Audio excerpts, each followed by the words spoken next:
میری گزارش ہے کہ آپ اس پنڈال کے اندر آ جائیں، اس کے مقام کو حاصل کر لیں، اس کے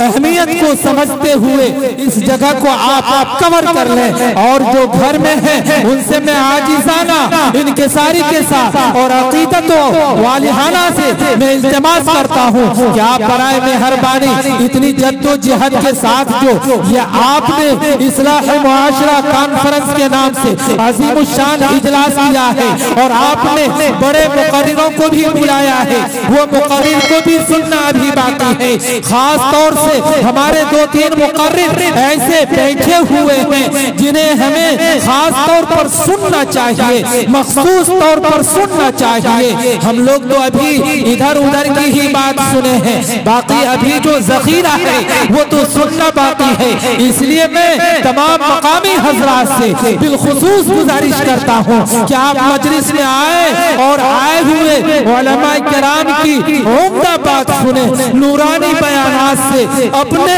پسمردہ قلوب کو مجلہ کرنے کی فکر کریں۔ تو حضرات میں پھر سے عاجزانہ انکساری کے ساتھ گزارش کرتا ہوں کہ اگر میری آواز آپ کے کانوں تک پہنچ رہی ہے تو مجلس میں آوے اور آنے جانے کا ماحول نہ بناوے۔ تو حضرات میں چاہوں گا کہ آپ کے بیچ ہمارے ہی قرب و جوار کے کٹھتیا بستی کے جامع مسجد کے خطیب و امام جناب مولانا مبارک سلفی صاحب جو کسی تعارف کے محتاج نہیں ہیں، اللہ نے انہیں صلاحیت بخشی ہے، اللہ نے انہیں صلاحیت نوازا ہے، تو ہم لوگوں کو کچھ سیکھنا چاہیے، اور یہاں جو ہم آئے ہیں سیکھنے کی غرض سے آئے ہیں۔ تو میں محفل کو تھوڑی سی جگانے کے لیے التجائیہ کلام اللہ کے سامنے میں پیش کر رہا ہوں، اور اللہ ہمیں ویسی توفیق بھی دے دے، اور اللہ ہمارے گناہوں کو بھی گناہوں پہ ہوں شرمندہ الہی درگزر کر دے،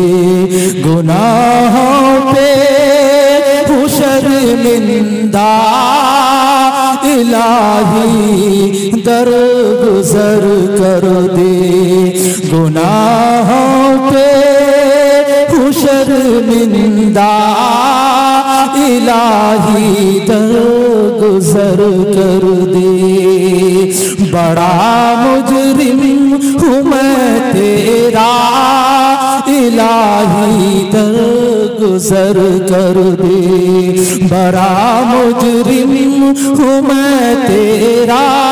الہی درگزر کر دے، خطائے کو بھی نہیں چھوڑی، کبھی عصیاں نہیں چھوڑا، خطائے کو بھی نہیں چھوڑی، کبھی عصیاں نہیں چھوڑا، بس اب کرتا ہوں توبہ، بس اب کرتا ہوں میں توبہ، الہی درگزر کر دے، بس اب کرتا ہوں میں توبہ، الہی درگزر کر دے، بڑا مجرم ہوں میں تیرا الہی درگزر کر دے۔ تو حضرات آئیے، میری مراد جناب مولانا مبارک حسین سلفی صاحب وہ آئے اور ہم تمام سامعین کو اپنی اعوذ باللہ من شرور انفسنا وسیئات اعمالنا من يهده الله فلا مضل له ومن يضلل فلا هادي له وأشهد أن لا إله إلا الله وحده لا شريك له وأشهد أن محمدًا عبده ورسوله أما بعد فأعوذ بالله من الشيطان الرجيم بسم الله الرحمن الرحيم وما آتاكم الرسول فخذوه وما نهاكم عنه فانتهوا وقال النبي صلى الله عليه وسلم اضمنوا لي ستا من أنفسكم أضمن لكم الجنة إلى آخر الحديث.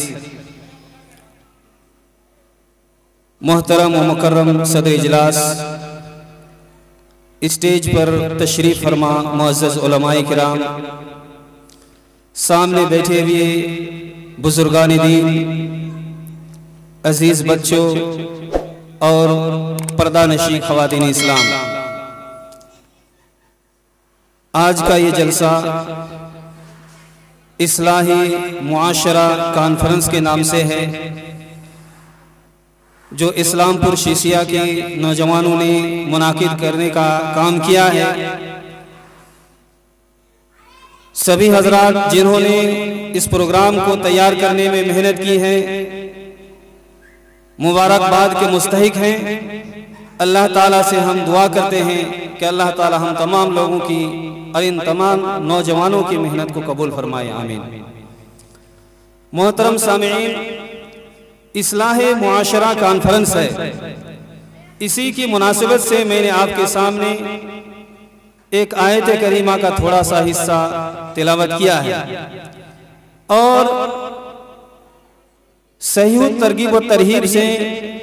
حدیث پاک کا تھوڑا سا ٹکڑا آپ کے سامنے میں نے پڑھا ہے. چند قیمتی باتیں قرآن و حدیث کی روشنی میں آپ کے سامنے رکھنے کی کوشش کروں گا اور گزارش کروں گا کہ آپ حضرات غور سے سنیں گے اور اس پر عمل کرنے کی کوشش کریں گے. اللہ تعالی ہم سب کے اس کی توفیق دے، آمین.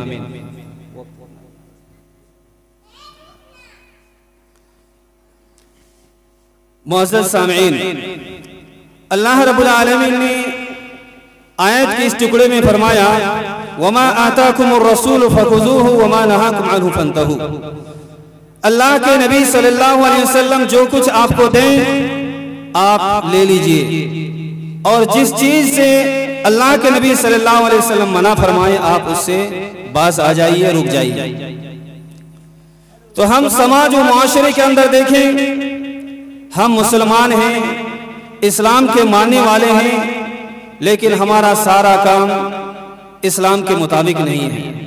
ہم نام کے مسلمان رہ گئے ہیں، ہمارا چلنا پھرنا، اٹھنا بیٹھنا، سونا جاگنا، کھانا پینا، بولنا چالنا سب جو ہے قرآن و حدیث کے مطابق نہیں ہے. بہت ساری چیزوں میں ہم خلاف ورزی کرتے ہیں. اس لیے میں نے آپ کے سامنے جو حدیث پڑھی ہے سیدنا عبادہ بن ثابت رضی اللہ عنہ کی روایت ہے. نبی صلی اللہ علیہ وسلم فرماتے ہیں کہ آپ صلی اللہ علیہ وسلم نے فرمایا اضمنوا لی ستا من انفسکم اضمن لکم الجنہ،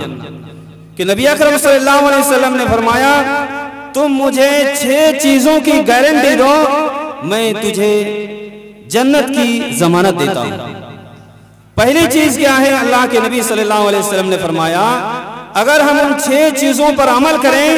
تو اللہ کے نبی صلی اللہ علیہ وسلم فرماتے ہیں کہ آپ کو جنت کی ضمانت ہے، گارنٹی ہے، جنت ملے گی.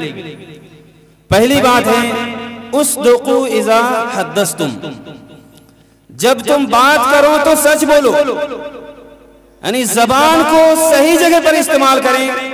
جھوٹ نہ بولیں، غیبت نہ کریں، چغل خوری نہ کریں، حرام خوری نہ کریں، شراب نوشی نہ کریں، زبان کو پاک صاف رکھیں. اگر ہم زبان کو پاک صاف رکھتے ہیں، سچی بات کرتے ہیں، تو صحیح بخاری مسلم کی روایت ہے اللہ کے نبی صلی اللہ علیہ وسلم فرماتے ہیں من یضمن لی ما بین لحییہ وما بین رجلیہ اضمن لہ الجنہ، جو مجھے گارنٹی دیتا ہے، جو مجھے ضمانت دیتا ہے 2 چیز کی، ان میں سے پہلی چیز 2 ٹانگوں کے درمیان شرمگاہ ہے، اور دو جبڑے کے درمیان جو زبان ہے، ان دونوں چیزوں کی جو مجھے ضمانت دیتا ہے میں اسے جنت کی ضمانت دیتا ہوں۔ یعنی زبان کی جس نے حفاظت کر لی، جس نے شرمگاہ کی حفاظت کر لی، اسے جنت کی ضمانت ہے۔ معزز سامعین کرام، اس لیے نبی کائنات صلی اللہ علیہ وسلم نے فرمایا من صمت نجا، جس نے خاموشی اختیار کی اس نے نجات پا لی۔ اگر ہم اپنی زبان کو غیبت میں، چغل خوری میں استعمال کرتے ہیں تو اللہ رب العالمین قرآن حکیم کے اندر فرماتا ہے کہ ایسا آدمی اپنے مردہ بھائی کا گوشت کھا رہا ہے۔ اور پیارے نبی صلی اللہ علیہ وسلم کے حدیث ہیں، سنن ابو داؤد کی روایت ہے کہ نبی اکرم صلی اللہ علیہ وسلم فرماتے ہیں لما عرج بی مررت بقوم لهم اظافر من نحاس یخمشون وجوہهم وصدورهم۔ جس رات مجھے معراج کرایا گیا، معراج کی رات کا مطلب یہ ہے کہ نبی اکرم صلی اللہ علیہ وسلم کو آسمان کے اوپر لے جایا گیا۔ وہاں پر نبی اکرم صلی اللہ علیہ وسلم کا گزر کچھ ایسی قوم کے پاس سے ہوا کہ ان کے ناخن پیتل کے بنا دیے گئے ہیں، ان کے ناخن پیتل کے ہیں۔ یخمشون وجوہہم وصدورہم، اور پیتل کے ناخن سے اپنے چہرے کو اور اپنے سینے کو پھاڑ رہے ہیں۔ فقلت یا جبریل من ہؤلاء، میں نے کہا اے جبریل یہ کون لوگ ہیں، ایسا کیوں کر رہے ہیں، اپنے ہی ہاتھ کے ناخن سے اپنے چہرے اور سینے کو پھاڑ رہے ہیں۔ جبریل امین علیہ السلام نے کہا ہؤلاء الذین یأکلون لحوم الناس ویقعون فی اعراضہم، یہ وہ لوگ ہیں جو دنیا میں لوگوں کی عزت کو پامال کیا کرتے تھے، دوسروں کے گوشت کھایا کرتے تھے، یعنی غیبت اور چغل خوری کیا کرتے تھے۔ صحیح بخاری کی روایت کو دیکھیے،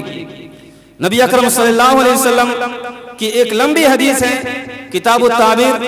اور سمرہ بن جندب رضی اللہ عنہ روایت فرماتے ہیں، لمبی حدیث ہے۔ آپ صلی اللہ علیہ وسلم اپنے خواب کو بیان فرماتے ہیں، اور اس خواب کی حدیث میں ایک جگہ پر یہ بیان ہے کہ ایک آدمی چت ہو کر کے پڑا ہوا ہے، گرا ہوا ہے، اور اس کے بغل میں ایک آدمی لوہے کا ایک ہتھیار لیا ہوا ہے، اور اس سے وہ اس کے منہ کو ایک سائیڈ سے پھاڑ رہا ہے، پھر منہ کو گدی تک پھاڑنے کے بعد پھر اس کے ناک کے نتنے کو پھاڑ رہا ہے، پھر اس کے آنکھ کو پھاڑتے ہوئے پیچھے تک جا رہا ہے۔ جب دائیں طرف مکمل ہو جاتا ہے تو بائیں طرف منہ کو، ناک کو اور آنکھ کو پھاڑنا شروع کرتا ہے، بائیں طرف شروع کرتا ہے تو دائیں طرف پھر صحیح ہو جاتا ہے۔ تو مسلسل اس کے ساتھ ایسا کیا جا رہا ہے۔ نبی اکرم صلی اللہ علیہ وسلم نے دریافت کیا فرشتوں سے جو ساتھ میں تھے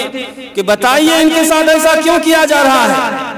تو فرشتوں نے جواب دیا کہ یہ وہ آدمی ہے جو دنیا میں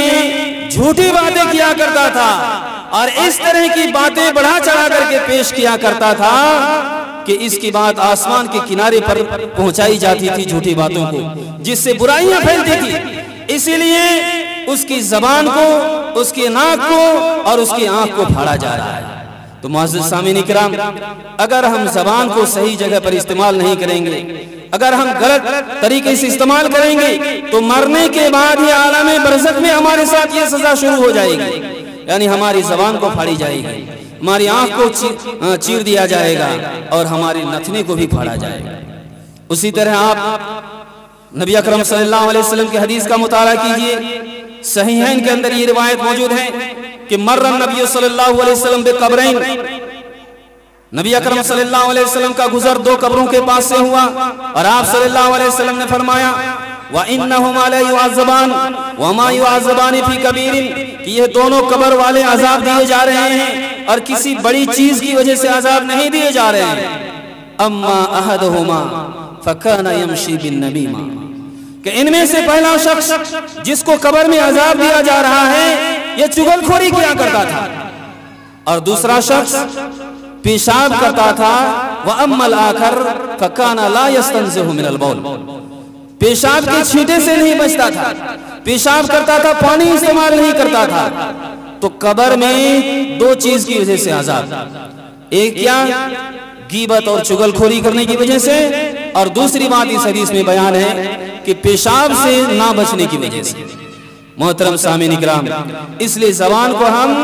غیبت اور چغل خوری میں اور جھوٹ بولنے میں استعمال نہ کریں، اس لیے کہ جھوٹ بولنا منافق کی علامت ہے۔ اللہ کے نبی صلی اللہ علیہ وسلم نے فرمایا آیات المنافق ثلاث، منافق کی علامت 3 ہے۔ اذا حدث کذب، جب وہ بات کرتا ہے تو جھوٹ بولتا ہے۔ اس لیے زبان کو ہم صحیح استعمال کریں، زبان کو ہم ناپاک چیزوں کو کھانے پینے میں استعمال نہ کریں، حرام خوری میں استعمال نہ کریں۔ اللہ کے نبی صلی اللہ علیہ وسلم نے فرمایا لا يدخل الجنت جسد غذی بحرام، کہ ویسا جسم جنت میں داخل نہیں ہوگا جو حرام کمائی سے کما کر کے کھاتا ہو، پیتا ہو، پلتا ہو، بڑھتا ہو۔ حرام کمائی کا جسم جنت میں داخل نہیں ہوگا، اس لیے حرام خوری ہم نہ کریں، شراب نہ پیئیں، نشہ آور چیز استعمال نہ کریں۔ اللہ کے نبی صلی اللہ علیہ وسلم نے فرمایا من شرب الخمر فی الدنیا حرم فی الآخرہ، جو دنیا میں شراب پیتا ہے آخرت کے شراب سے اسے محروم کر دیا جائے گا۔ اللہ کے نبی صلی اللہ علیہ وسلم نے فرمایا مدمن الخمر کعابد وثن، ہمیشہ شراب پینے والا بت پرست کی طرح ہے، جو بت کی پوجا کرتا ہے اس کی طرح ہو جاتا ہے۔ اسی طرح نبی اکرم صلی اللہ علیہ وسلم نے فرمایا جو آدمی شراب پیتا ہے وہ اپنے ماں کے ساتھ منہ کالا کرنے سے شرماتا نہیں ہے، اپنی خالہ کے ساتھ منہ کالا کرنے سے نہیں شرماتا ہے، اپنے پھوپھی کے ساتھ منہ کالا کرنے سے نہیں شرماتا ہے۔ شراب نوشی بہت بری عادت ہے، اس لیے نبی اکرم صلی اللہ علیہ وسلم نے فرمایا اگر کوئی آدمی، سنن ابو داؤد کی روایت ہے، ایک مرتبہ شراب